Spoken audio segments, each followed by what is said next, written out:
প্রিয় ভিউয়ার্স, আমি কবি মহিউদ্দিন চৌধুরী মাইকেল আবারও আপনাদের মাঝে উপস্থিত হয়েছি আমার স্বরচিত একটি কবিতা পাঠ নিয়ে। আমার কবিতার নাম মহিষ ডোনাল্ড ট্রাম্প।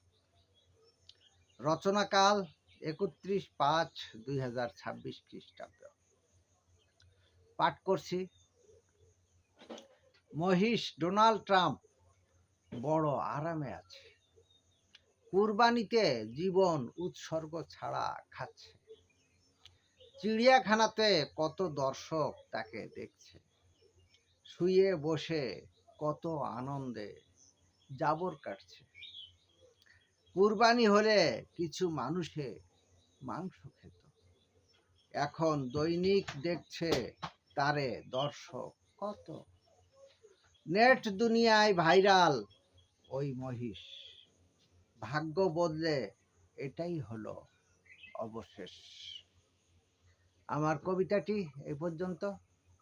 সবাইকে ধন্যবাদ।